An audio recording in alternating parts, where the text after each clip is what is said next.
ഇന്നൊരു മോർണിംഗ് വീഡിയോയാണേ. അപ്പോൾ രാവിലെ നേരത്തെ തന്നെ എണീച്ച് നമ്മുടെ നിസ്കാരവും കാര്യങ്ങളൊക്കെ കഴിഞ്ഞ് പിന്നെ നേരെ അടുക്കളയിലേക്ക് വന്നാൽ പിന്നെ കുടിക്കാനുള്ള വെള്ളമൊക്കെ ഒന്ന് തിളപ്പിച്ച് അതൊക്കെ ഒന്ന് ജാറിലൊഴിച്ച് വെച്ചതിന് ശേഷം എനിക്കൊരു ഗ്ലാസ് ചായ ഉണ്ടാക്കിയിട്ട് നേരെ സിറ്റൗട്ടിലേക്കാണ്. അവിടെ പോയി കുറച്ച് നേരമൊക്കെ ഒന്ന് ഇരുന്ന് ചായ കുടിക്കൽ കഴിഞ്ഞാൽ പിന്നെ കുറച്ച് ചെടികളുണ്ട്, അതെല്ലാം ഒന്ന് നനച്ച് കൊടുത്തതിന് ശേഷം പിന്നെ നേരെ അടുക്കളയിലേക്കാണ് പിന്നെയും.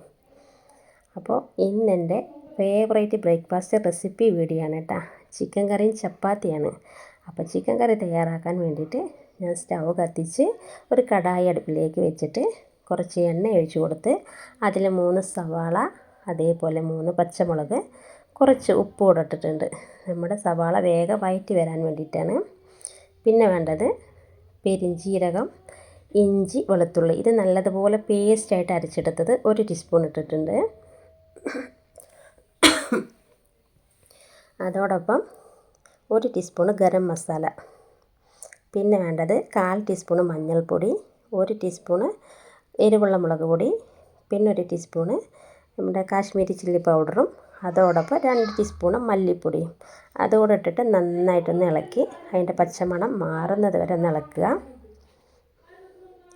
പിന്നെ വേണ്ടത് 2 തക്കാളി, അത് നന്നായി ഒന്ന് ഇളക്കിയതിന് ശേഷം ഒന്ന് അടച്ച് വെച്ചിട്ട് വേവിച്ചെടുക്കാം.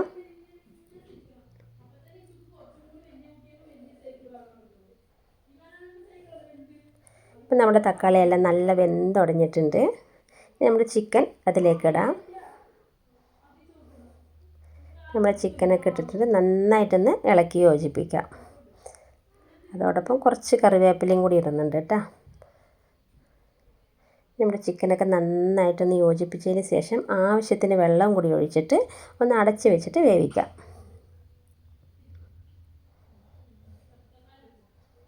ആവശ്യത്തിന് വെള്ളമൊക്കെ ഒഴിച്ചിട്ടുണ്ട്. ഇനി അതൊന്ന് വെന്ത് വരുന്നത് വരെ നമുക്ക് അടുത്ത പണി എന്താണെന്ന് പറഞ്ഞാൽ അത് ചെയ്യാം. അപ്പോൾ ഇനി എനിക്ക് അടുത്ത പണി പറയുന്നത് എൻ്റെ ചപ്പാത്തി മാവ് കുഴക്കലാണ്. അപ്പോൾ ചപ്പാത്തി മാവ് കുഴക്കാൻ വേണ്ടിയിട്ട് ഞാൻ മാവ് ഒരു ബൗളിലിട്ടിട്ടുണ്ട്, ആവശ്യത്തിന് ഉപ്പ് ഇട്ടിട്ടുണ്ട്.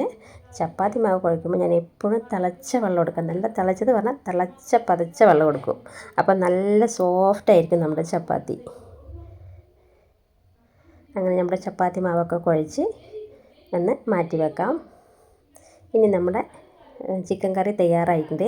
ഇനി ഇതിൽ ഏറ്റവും പ്രിയപ്പെട്ടതെന്ന് എനിക്ക് പറയുന്നത് നമ്മുടെ സവാള ഉണ്ടല്ലോ, അതൊന്ന് ഫ്രൈ ചെയ്തെടുത്തിട്ട് മാറ്റി വെക്കും. ഫസ്റ്റ് തന്നെ ഞാൻ സവാള ഫ്രൈ ചെയ്ത് മാറ്റി വെച്ചിട്ടുണ്ട്. അത് ലാസ്റ്റ് ആകുമ്പോൾ അതൊന്ന് പൊടിച്ചിട്ട് നമ്മുടെ ചിക്കൻ കറിയിലേക്ക് ഇട്ട് കൊടുത്തിട്ട് നന്നായി ഇളക്കി യോജിപ്പിക്കുക. എന്നിട്ട് അതിൻ്റെ മേലെ കുറച്ച് മല്ലിയില അരിഞ്ഞതും കൂടി ഇട്ട് കൊടുത്താൽ നമ്മുടെ ചിക്കൻ കറി റെഡിയായി. അടിപൊളി ചിക്കൻ കറിയാണ് കേട്ടോ. അപ്പോൾ ഇതുപോലെ ചെയ്യാത്തവരൊക്കെ ഒന്ന് ചെയ്ത് നോക്കുക. ഇനി നമ്മൾ ചപ്പാത്തി വരത്തിയിട്ടുണ്ട്, അതൊന്ന് ചുട്ടെടുക്കാം. അപ്പം നമ്മൾ നല്ല സോഫ്റ്റായ ചപ്പാത്തിയാണ് കേട്ടോ.